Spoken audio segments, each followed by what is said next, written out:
Début 1945. Mer grise au large des côtes du Japon.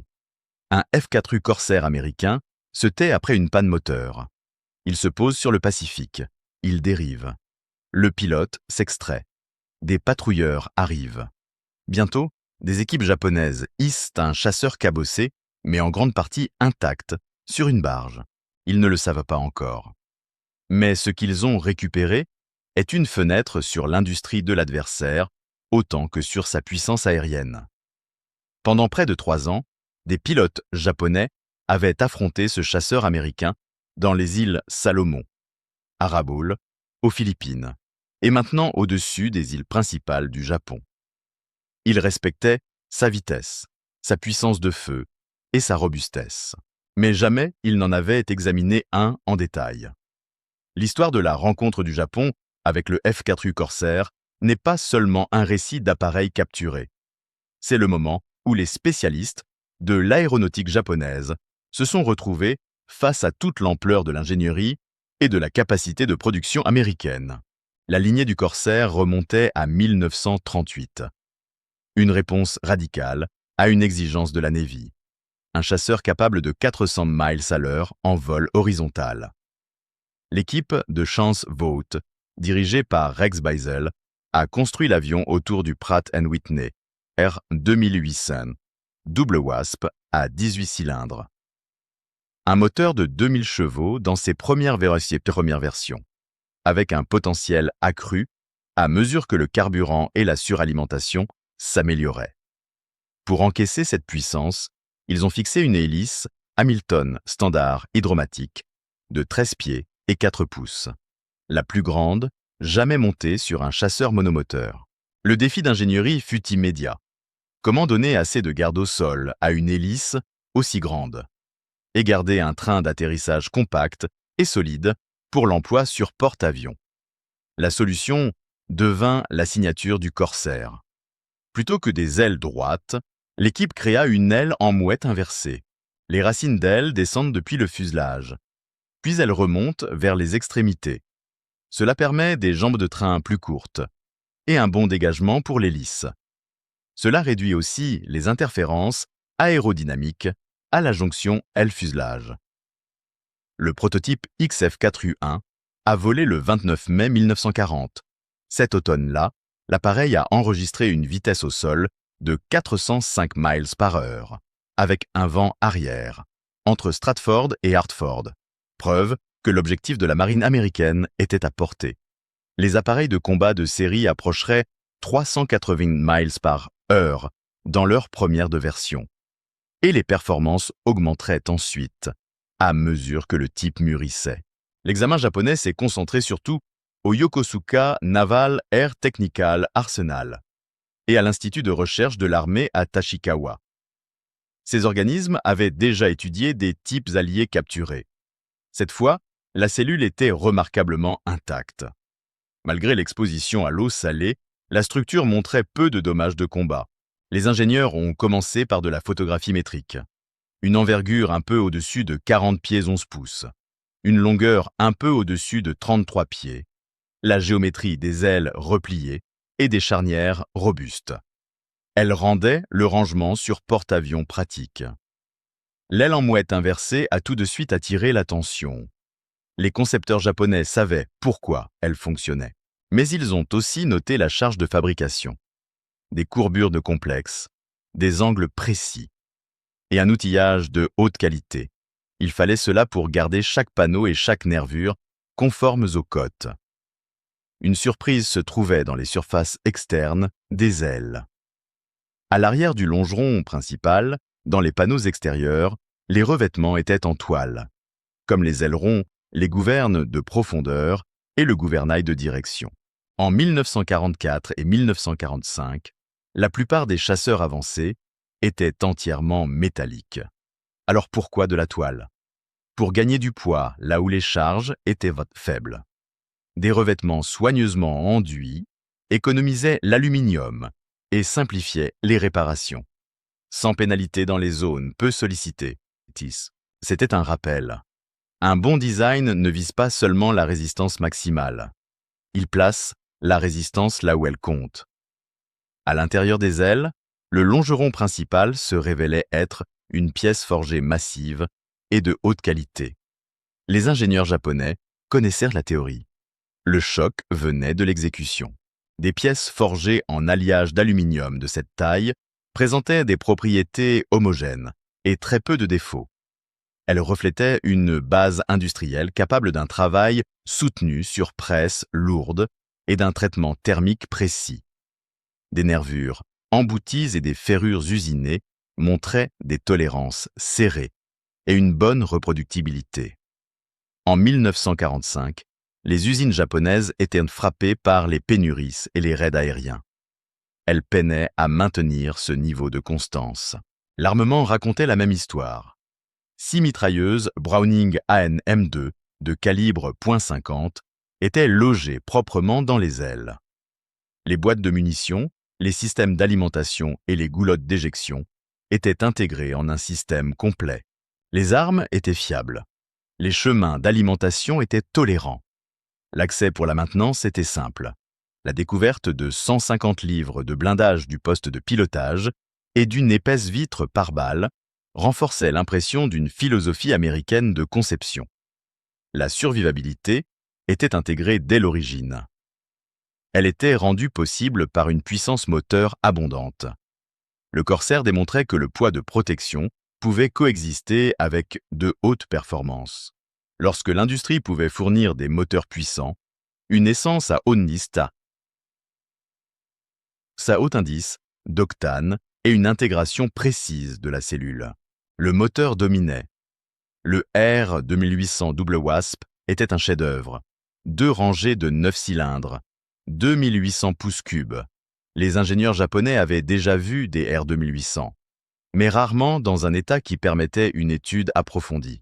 Cylindres, pistons, segments, roulements et trains d'engrenage. Ils affichaient un usinage et une finition méticuleux. Les dispositifs de suralimentation variaient selon le modèle. Groupe à 2 vitesses sur les premiers F4U1. Systèmes à 2 étages sur les versions plus tardives, comme le F4U4. Dans tous les cas, l'installation reflétait une compréhension profonde des flux d'air, de la gestion thermique et de la qualité du carburant. Les essences américaines à indice d'octane 100 sur 130, puis 115 sur 145. Une lubrification robuste et un contrôle de fabrication rigoureux. Tout cela permettait à ces moteurs d'atteindre, et souvent de dépasser, leur puissance nominale au fil de longs intervalles de service. Les moteurs japonais, limités par les matériaux et le carburant, peinaient souvent à atteindre leur puissance théorique et à les maintenir.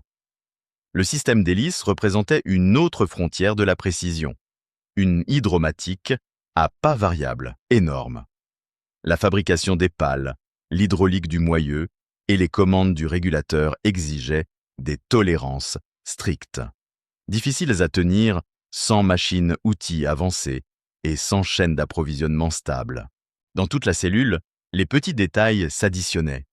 Des réservoirs auto-obturants, faits de couches de caoutchouc qui gonflaient quand ils étaient épercés. Des faisceaux électriques bien regroupés et isolés, avec des connecteurs normalisés. Des jambes de train et des mécanismes de rentrée qui fonctionnaient avec douceur, malgré leur complexité. L'impression d'ensemble était la constance. Des grandes pièces forgées aux petites fixations. Les matériaux et la qualité de fabrication étaient uniformément élevés. L'expérience du combat l'avait déjà laissé entrevoir. Quand le Corsair est entré en service, il n'a pas atteint la perfection d'un seul coup. Ses débuts au combat, en février 1943, ont été difficiles. Des pertes près de Bougainville ont entraîné une réévaluation tactique. Les pilotes américains se sont adaptés. Ils ont appris que les points forts de l'avion étaient la plongée, la montée et la vitesse. Des tactiques de boom and zoom plutôt que des combats en virage à basse vitesse. Sous-lieutenant Kenneth A. Walsh du VMF 124 est devenu le premier as sur Corsair en appliquant ses leçons avec discipline. Avec le temps, le type a évolué. La verrière, dite birdcage, a laissé place à un cockpit rehaussé pour une meilleure visibilité. Les pilotes britanniques de porte-avions ont peaufiné une approche en courbe pour dompter les caprices du Corsair à l'appontage. Des rails de roquettes et des porte-bombes l'ont transformé en un chasseur-bombardier redoutable. À Okinawa, en 1945, les Corsaires ont effectué des milliers de missions d'appui aérien rapprochées. Ils ont gagné le surnom d'Angels d'Okinawa. Les pilotes japonais en voyaient les résultats. Depuis le cockpit d'un Zero, vous affrontiez un avion qui plongeait mieux, montait mieux et allait plus vite. Il encaissait les dégâts et frappait fort avec 6 mitrailleuses de calibre 50 ou plus tard 4 canons de 20 mm. Mais il a fallu démonter un appareil capturé. Alors, les ingénieurs ont pu relier ces réalités du champ de bataille à la qualité des alliages, aux états de surface, au gabarit et au montage, au régime d'inspection et à l'infrastructure nationale des carburants et des lubrifiants qui les sous-tendaient. Le moment était cruel. Au début de 1945, des techniciens de Yokosuka mesuraient et documentaient le Corsair. Pendant ce temps, des B-29 incendiaient des villes. La flotte avait été brisée au golfe de Leyte. Iwo Jima était tombé et Okinawa était sous assaut. Les rapports de Yokosuka et de Tachikawa étaient professionnels, précis et sans complaisance. Dans presque toutes les catégories examinées, la technologie américaine dépassait les capacités japonaises. L'écart n'était ni faible ni facile à combler. Il incarnait des années de développement industriel, des outillages avancés, un contrôle statistique de la qualité et des ressources abondantes. Des indices suggèrent que plus d'un Corsair est tombé aux mains des Japonais et qu'au moins une cellule a peut-être été réparée jusqu'à l'état de roulage, voire de vol. Même si une preuve définitive d'essai en vol reste insaisissable. À la fin de la guerre, le Corsair avait accumulé un palmarès de combats redoutables. On cite souvent un ratio officiel d'environ 11 pour 1. 2140 appareils japonais abattus. Pour 189 Corsaires perdus du fait de l'ennemi. De tels chiffres reflétaient plus qu'une simple cellule. Elle, c'était la formation des pilotes, la logistique, les pièces de rechange, une maintenance standardisée et la capacité de déployer et de soutenir des milliers de machines très performantes à travers un vaste océan. Plus de 12 000 Corsaires seraient construits par Vought, Goodyear et Brewster, un volume que le Japon ne pouvait pas égaler en 1945. Quand les forces d'occupation sont entrées à Yokosuka, elles ont trouvé des appareils alliés capturés, des gabarits d'essai, des photographies et des rapports détaillés. La trace écrite d'un bilan de fin de guerre. Pour les ingénieurs japonais, les leçons du Corsair ne se sont pas arrêtées avec la capitulation. Dans les années qui ont suivi, alors que l'industrie se reconstruisait, l'accent a basculé vers la qualité, la précision et l'amélioration continue. La collaboration d'après-guerre, de nouvelles normes et une attention implacable portée au processus ont aidé à transformer le Japon en puissance industrielle. Le Corsair lui-même a continué de servir. Il a volé en chasseur-bombardier en Corée et dans des forces aériennes étrangères jusque dans les années 60. Ses dernières victoires au combat, ironiquement contre d'autres Corsaires, ont eu lieu en 1969 au-dessus de l'Amérique centrale. Du premier vol en 1940 au dernier tir près de 3 décennies plus tard, il s'est imposé comme l'une des conceptions les plus réussies et les plus durables de l'aviation. Pour les ingénieurs japonais qui ont tiré un F-4U strié de sel jusque dans un hangar, au début de 1945, cette endurance était déjà visible. Pas seulement dans les lignes épurées de l'avion, mais dans les certitudes silencieuses de son métal, de ses systèmes et du monde industriel qu'il a créé.